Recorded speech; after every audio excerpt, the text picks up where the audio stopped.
तो कहानी शुरू होती है 1954 से। हम एक आदमी को देखते हैं जिसका नाम ब्रेड करूक होता है। री ने अपनी जिंदगी में बहुत से काम किए। इसने एम्बुलेंस में ड्राइवर बन कर काम किया, म्यूजिकल बैंड में पियानो भी बजाया, सेल्समैन भी बनकर बहुत सी चीज़ों को बेचा और उसने प्रॉपर्टी का काम भी किया। आज रे की उम्र जब 52 साल की हो गई तो वो एक कंपनी में सेल्समैन के तौर पर चौसे ब्लेंडर बेचने का काम किया करता था। उसने अपनी जिंदगी में कुछ पैसे भी बचा कर रखे कि वो अपने बुढ़ापे को आराम से गुजार सकें। रे की वाइफ इसका हर काम में साथ दिया करती थी, मगर रे को अपनी जिंदगी में कुछ करना था, इसे आगे बढ़ने की लगन थी। वो हर वक्त सोचता रहता कि उसे कुछ तो जरूर करना चाहिए। एक दिन रे को उसके सेक्रेटरी का फोन आता है जो बताती है रे तुम्हें एक रेस्टोरेंट में जाकर सीधे जूसर मशीन को देकर आना है। रे कहता है कि अच्छे, मुझे लगता है तुमने कुछ गलत सुना है, ऐसा करो मुझे उनका नंबर दो, मैं खुद ही पता कर लूंगा। सेक्रेटरी रे को उनका नंबर दे देती है। ये जब वहां पर कॉल करता है तो इसके बाद बक नाम की आदमी से होती है जो रे से कहता है हाँ, मैंने ही ऑर्डर दिया था जूसर मचनस का, पर तुम ऐसा करो छे नहीं बल्कि हमें अर्ट चाहें। अब रे उनके रेस्टोरेंट का पता ढूंढ कर और इन्हें डिलीवरी देने चला गया था। जब वो उनकी रेस्टोरेंट के पास जाता है तो देखता है इधर लोगों की बहुत लंबी लाइंस लगी हैं। जब वो भी कुछ खाने के लिए ऑर्डर देता है तो इसका ऑर्डर कुछ में आ गया था। मुझे उनकी इतनी फास्ट स्पीड देखकर हैरान था। अपनी जल्दी ऑर्डर कोई भी नहीं देता। अब वो अपना खाना लेकर साइड पर बैठकर खाने लगता है। कभी इसके पास एक आदमी सफाई करते हुए आता है और पूछता है कि आपको हमारा बनकर कैसा लगा। मुझे जवाब देता है बहुत ही मज़ेदार। पर तुम कौन हो? वो आदमी बताता है मैं इस जगह का ऑनर मालिक हूँ। री बीच अब उसे अपना कार्ड देता है तो उसे पता चल गया था कि ये वही है जिससे इन्होंने जो सिर्फ मशीन को मंगवाया है। अब वो आदमी को अपना नाम मैक बताता है, साथ ही वो उसे अंदर ले गया था, अपने किचन का सारा सिस्टम दिखाता है। रे को सब चीजें बहुत अच्छी लगी थीं। यहाँ पर मक के भाई डग से भी मिलता है जिससे उसने फोन पर बात की थी। रे इन दोनों भाइयों से कहता है मुझे आपका काम बहुत पसंद आया, मैं आप लोगों को खाने पर बुलाना चाहता हूँ। ठीक कहता है नहीं नहीं रहने दें। मगर ने उनकी कोई बात नहीं सुनता। रात को ये तीनों एक होटल में मिलते हैं।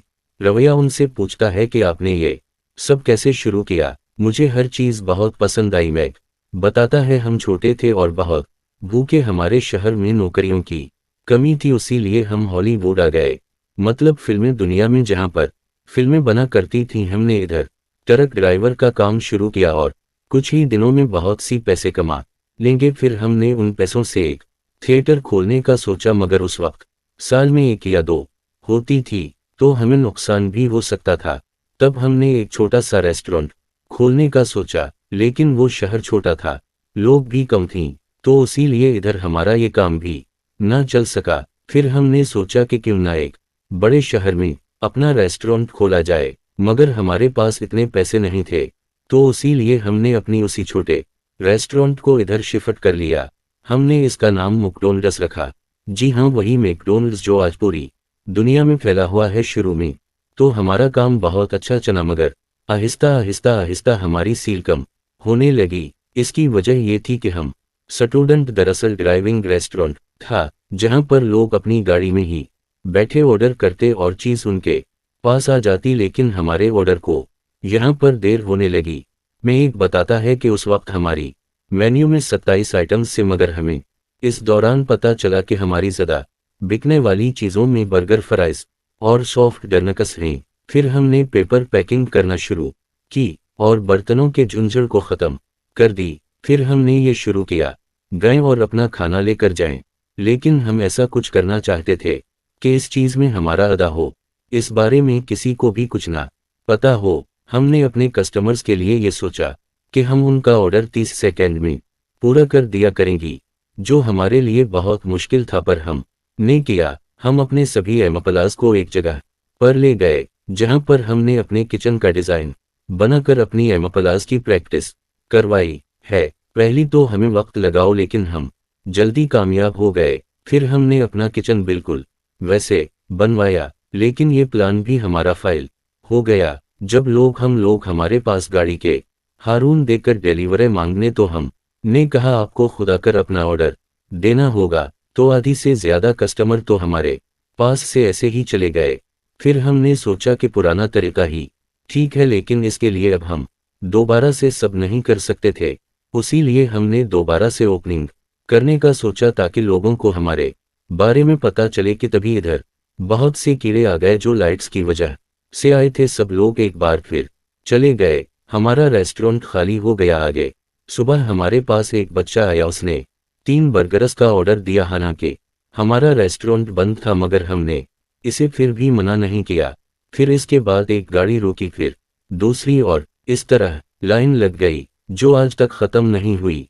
हमें इस काम को करते 30 साल हो गए हैं। अब इन दोनों भाइयों की पूरी कहानी सुनने के बाद री वहां से चला जाता है। अगली सुबह री उन दोनों भाइयों के पास वापस जाता है और कहता है कि आप लोगों को मैकडॉनल्ड्स की और भी फ्रेंचाइज खोलने चाहिए, मतलब मुख्तलिफ शहरों में अपनी इस नाम का रेस्टोरेंट भी। कहता है कि हमने इसकी कोशिश की थी मगर हमारा प्लान फेल रहा। रैप पूछता है क्यों? ठीक कहता है, ठीक कहता है, क्वालिटी कंट्रोल।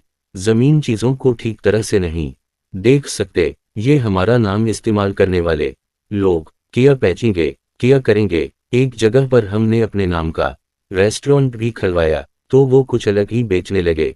तो 50 गुठी रेस्टोरेंट खोलने से तो अच्छा है, हमने सोचा कि जो अभी हमारे पास हैं, जिन पर हम खुद कंट्रोल कर सकते हैं, इन्हीं पर तवज्जो दें। तो फिर एक ही नजर इधर लगी हुई एक पेंटिंग पर जाती है। रीच अब इसके बारे में पूछता है तो वो बताती है ये हमारा कायदा था अपने रेस्टोरेंट के लिए। इस बिल्डिंग पर येलो पीले रंग की रंग स्लाइड लगी हुई थी। वो कहते हैं ऐसा ही एक रेस्टोरेंट और भी है। रीच अब इस जगह पर जा कर रेस्टोरेंट को देखता है जिसमें पीले रंग की लेटस दें उसी की अदा कमान लगता है। रीच अब वापस आकर हर चीज के बारे में अपनी वाइफ को बताता है तो वो कहती है रे तुमने अपनी जिंदगी में बहुत मेहनत की है, बस अब सब छोड़ दो, अपनी असेंबली को वक्त दो। लेकिन ये बहुत मेहनती था, वो जिंदगी में आगे बढ़कर कुछ करना चाहता था, इसीलिए वो फिर से इन्हें दोनों भाइयों के पास चाहता है।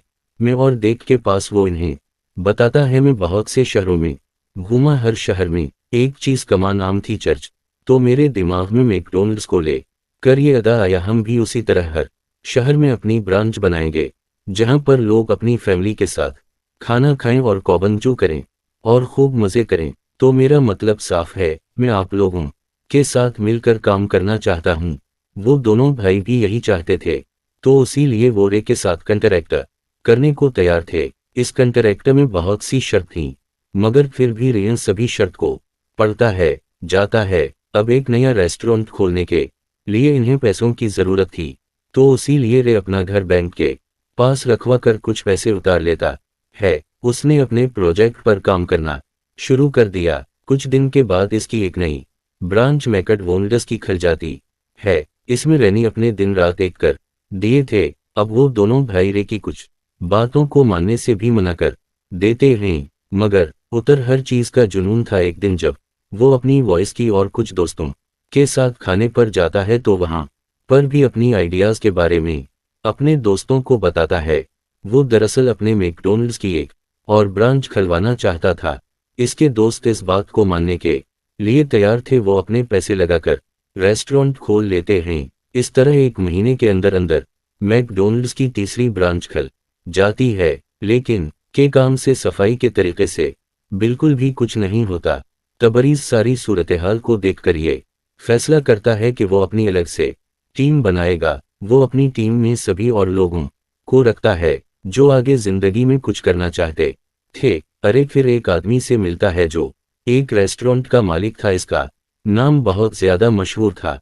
वो मैकडॉनल्ड्स को देखकर बहुत इम्प्रेस होता है। इस रेस्टोरेंट की मालिक के साथ इसकी बीवी भी थी जो रैक को बहुत अच्छी लगी थी। उसके साथ पियानो भी बजाता है। वो साध्वी ने भी रे से मैकडॉनल्ड्स की एक फ्रेंचाइज खरीद ली थी। वो कहता है कि मैं ऐसी ऐसी जगह पर खोलूंगा जो शहर के बीचों बीच हो। अब 1 साल गुजर गया था। मैकडॉनल्ड्स ने बहुत तरक्की कर ली थी मगर अभी भी रैको पराफट मुनाफा नहीं बचता। उसीलिए अब वो मिकोडी को दोबारा कॉल करता है और कहता है कि हमें कंट्रैक्ट दोबारा बनाना चाहिए। मुझे कुछ तो पैसे बची मगर उन दोनों भाइयों को अब यही लग रहा था कि इन्होंने रेसी कंट्रैक्ट कर के बहुत बड़ी गलती कर ली।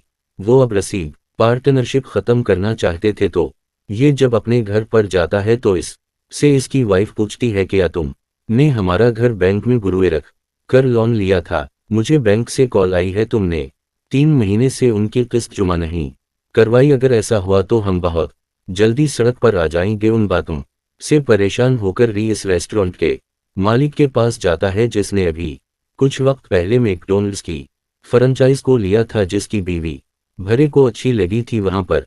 रीच अब इन्हें अपनी सारी के बारे में बताता है तो रेस्टोरेंट का मालिक इससे कहता है, दरअसल री हम जो मुल्क शकाके बनाने के लिए यक्के करीम्स बनाते हैं, इन्हें फ्रिज में रखने स्टोर करने का बहुत खर्चा आता है। तो तभी इस ऑनर की बीवी यहाँ पर री कोई एक अदा देती है।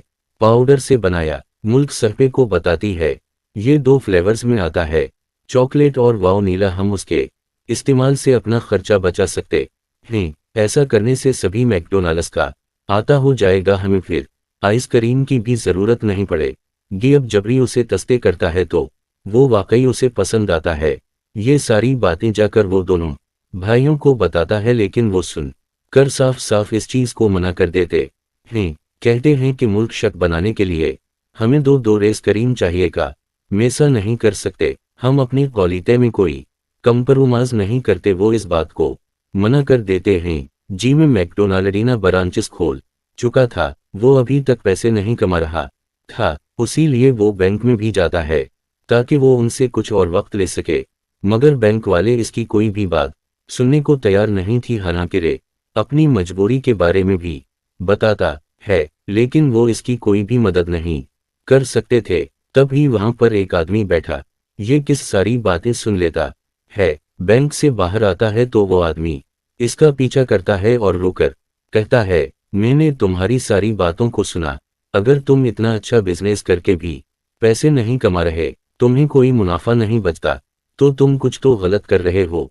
मानी मैकडॉनल्ड को देखा, वहां पर कई बार खाना खाया, मुझे समझ नहीं आ रही तो तुम गलती कहां पर कर रहे हो। अब वो आदमी रे के साथ इसकी ऑफिस जाता है और इसकी कंट्रैक्ट पेपर्स को पढ़ता है, जिसे पढ़ कर रहे से कहता है, देखें आपको अपने इसमें अगर कुछ बदलाव लाने हैं तो आपको अपने पार्टनर्स में को डक की इजाजत लेनी होगी। आपके कंट्रैक्ट में यही लिखा है। अच्छा, जब आप किसी को अपने मैकडॉनल्ड की ब्रांच खोलने देते हैं तो क्या करना होता है? रे ये बताता है, जिसको हमारा नाम चाहिए वो आदमी जमीन खरीदता है और रेस्टोरेंट बनाता है, फिर हम उसे 20 साल का मैकडॉनल्ड फ्रेंचाइज लाइसेंस देते हैं। साथ ही साथ हम इन्हें ट्रेनिंग देते हैं, अपनी मचनस के बारे में इस्तेमाल भी बताते हैं। वो आदमी री के सारी बातें सुनकर कहता है, नहीं, इस तरह तो आप कभी भी ज्यादा प्रॉफिट नहीं कमा सकते। आप ये कम क्यों नहीं करते? आप खुद ही जमीन खरीदें और फिर जो आदमी फ्रेंचाइज को लेना चाहता है इसे आप किराए पर दें। इस तरह आप इस किराए से और भी जमीन ले सकते हैं, तो आपका बिजनेस भी बढ़ेगा। और अगर वो लोग चीजों की क्वालिटी अच्छी नहीं रखते, आप उनके लाइसेंस को कैंसिल कर दें और फिर तो आपके पार्टनर्स मेरे कोडी सब आपकी मुट्ठी में होंगे। ये कहता है, तुम्हारे कहने का मतलब अगर मैं ऐसे करूं तो दोनों भाई मैकडॉनल्ड के मालिक नहीं रहेंगे? वो आदमी कहता है, हाँ ऐसा ही है। अब रेओ इस आदमी की बात को मानकर एक और कंपनी खोलता है, जिसका नाम वो फ्रेंचाइज रियल्टी कॉर्पोरेशन रखता है। जब ये बात मेरे कोडी को पता चलती है तो इन्हें बहुत गुस्सा आता है। वो फोन पर रैन से कहते हैं कि तुम मैकडॉनल्ड में कुछ भी नहीं बदल सकते। री कहता है, मैं कुछ भी नहीं बदल रहा, वो सब आप ही करेंगे। बाहर ऊपर नीचे किया हवा है, सब मैं तय करूंगा। फिर एक को इस तरह बहुत से इन्वेस्टिवर्स भी मिल गए थे। वो पाउडर मुल्क शेक भी बनाना शुरू कर देता है। जब इन सब के बारे में मैकोडक को पता चलता है तो वो कहते हैं, देखो तुम गलत कर रहे हो, तुम किसी भी चीज में हमारी इजाजत नहीं लेते। री कहता है, मैं तुम्हारे हुक्म पर चल कर तक तुम मेरी तरक्की में रुकावट बनते हो। मैं तुम्हें कुछ भी कहूं तुम साफ मना कर देते हो। इतना कहकर उसने फोन को बंद कर दिया था।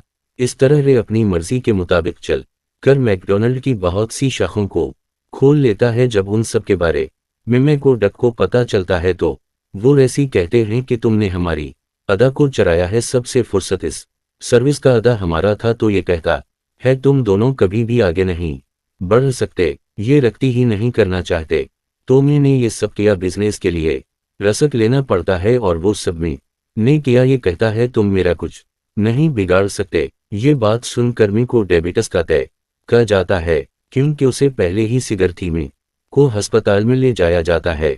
जॉबरी भी इससे मिलने आता है, इस को एक चेक देता है।